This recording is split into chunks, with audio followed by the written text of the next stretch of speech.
The rain had started again by morning. Thin, misty drops tapped on the window beside Rosemary's hospital bed. She stared at the ceiling, hands resting on her still sensitive stomach.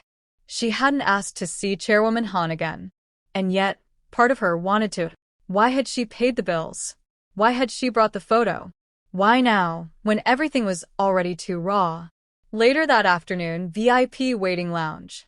Rosemary sat across from Chairwoman Han in silence, wearing a simple blue maternity robe and slippers. "I'm surprised you came," Han said finally, crossing one leg over the other. "I didn't come for comfort," Rosemary replied.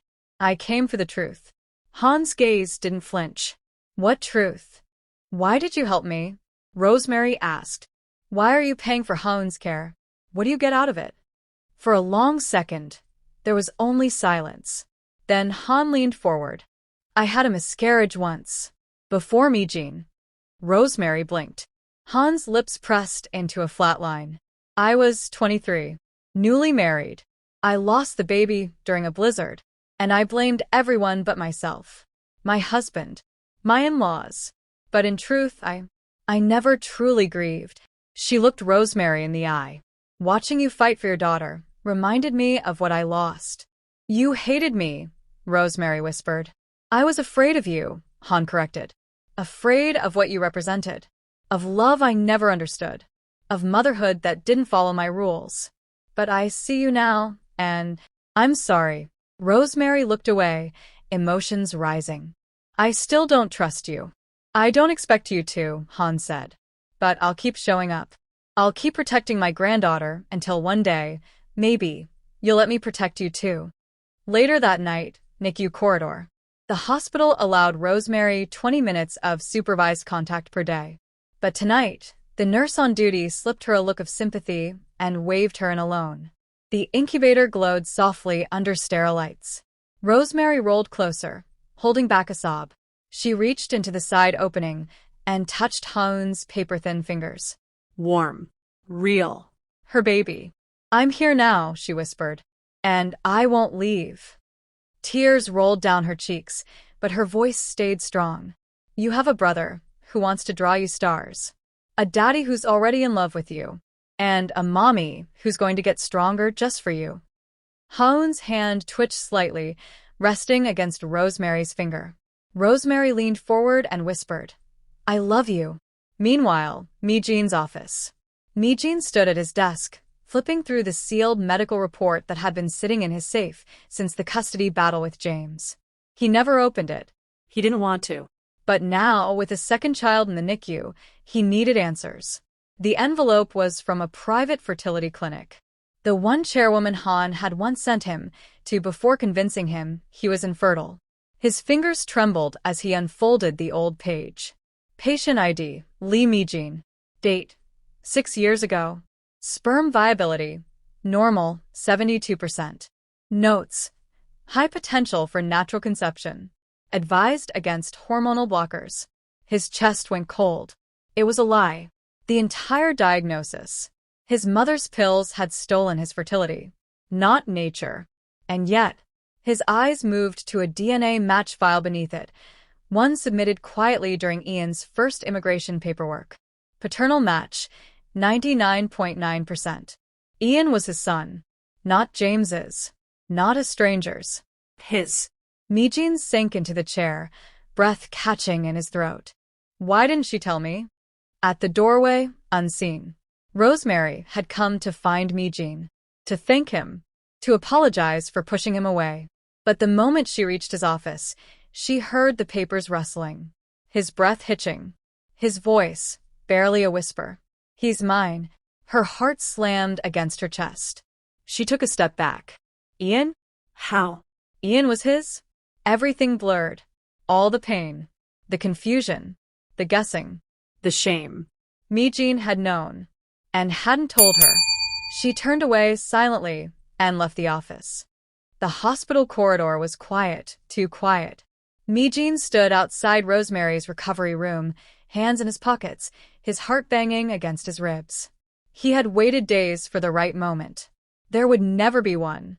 Inside, Rosemary was seated beside the window, a blanket draped over her shoulders. Her eyes were tired but peaceful as she stared down at the folded crane Ian had made for Ha-eun that morning. Mi-Jin cleared his throat as he entered. She looked up and smiled faintly. "You're early." He walked in slowly. "I couldn't sleep." "Me neither," she admitted. "Every time I close my eyes, I hear Ha-eun's breathing machine." He sat on the couch beside her, resting his elbows on his knees. Silence settled between them, gentle but uneasy. Then, "Rose," he said softly, "I need to tell you something. Something you won't want to hear." Her body tensed. He turned to her slowly. "It's about Ian." Her expression shifted instantly. "What about him?" she asked. Mi-Jin closed his eyes for a moment. "I lied." Rosemary blinked. "Lied?" He forced the words out. "The DNA test I gave to chairwoman Han, the one that said Ian was my son." She stared at him. "Yes. I paid for that result." Her entire face froze. "I forged it, Rose. Ian isn't my biological child." Silence. Everything inside her slowed. "What?" Mi-Jin reached into his coat and pulled out a thin envelope. Here. The real results. From years ago. She snatched the paper from his hand with trembling fingers. She barely needed to read it. But she did anyway. Paternity match. 0%. Tears welled up in her eyes before she could stop them. "You," her voice broke. "You made me believe." "I know," he said quickly. "I know how horrible it is." She stood suddenly, staggering back from him like he'd struck her. "You made me look your mother in the face and say you're the father." I fought for you. For Ian. "For our family." "I know," he whispered. "I lied because I thought I was protecting you. Back then, I was pressured. My mother was threatening to cut off everything. I didn't want them to use you or Ian as a pawn in their power game." "So you used me instead?" she asked, a sob catching in her throat. No, he said. "I used myself. I let them think I had a child to destroy their plans. I just didn't expect you'd ever walk back into my life." She shook her head. "You played God with my son's identity. With our story. With my life." "I know," he said again. "And I hate myself for it."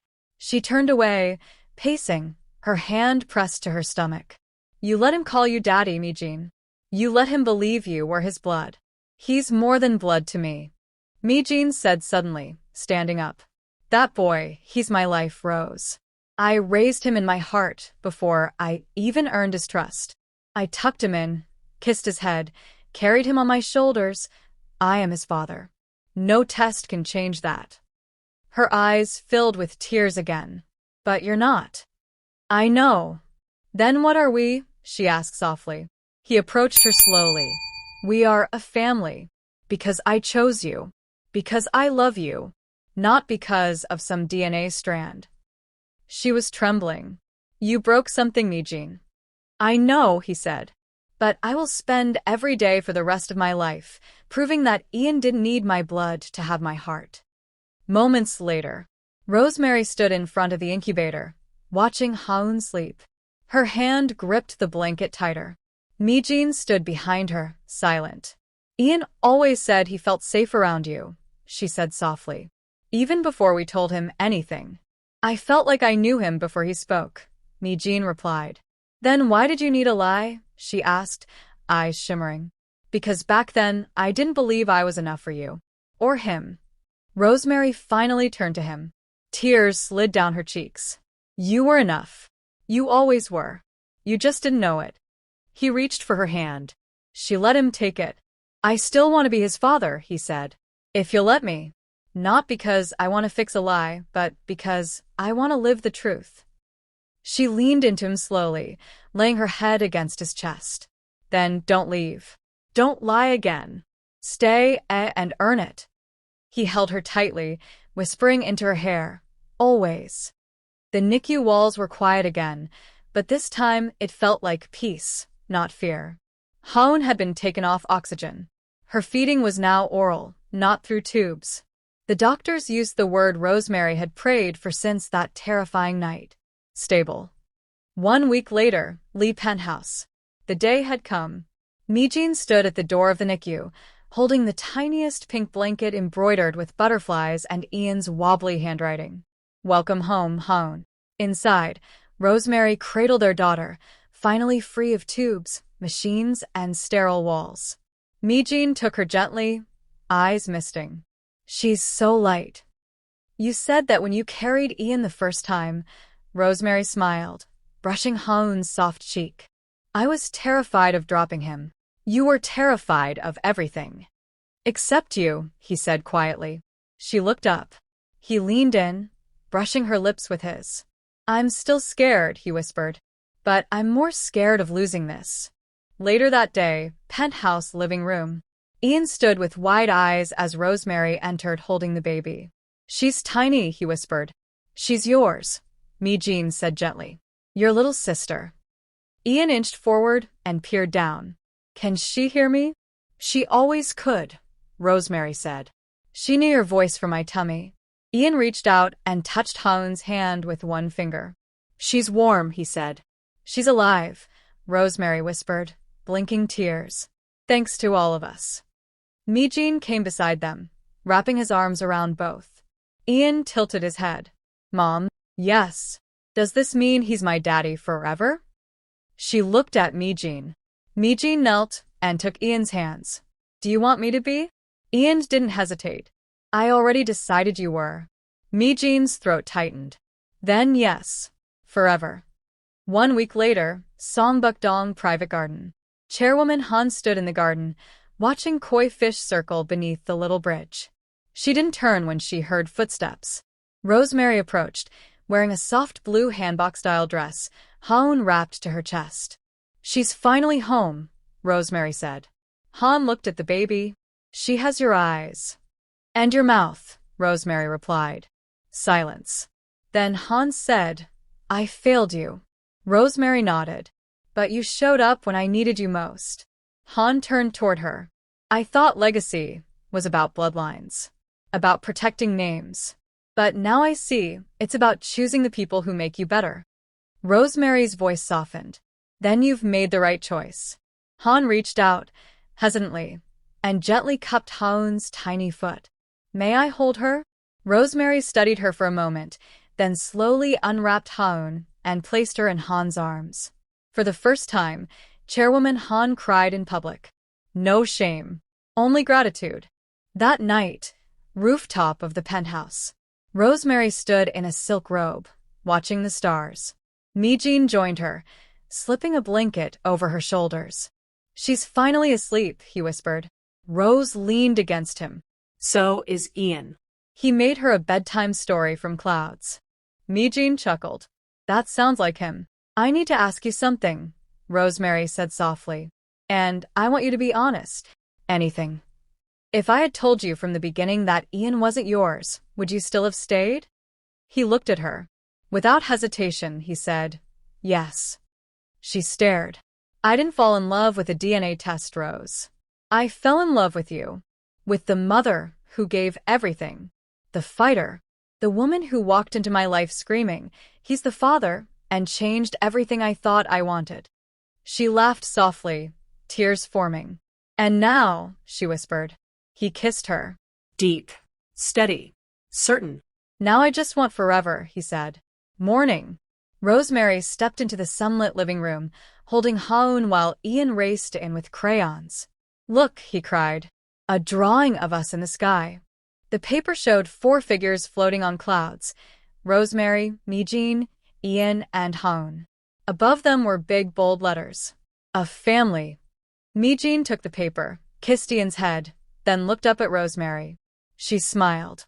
They had come through heartbreak, lies, fear, and fire. But they had built something real. Something unbreakable.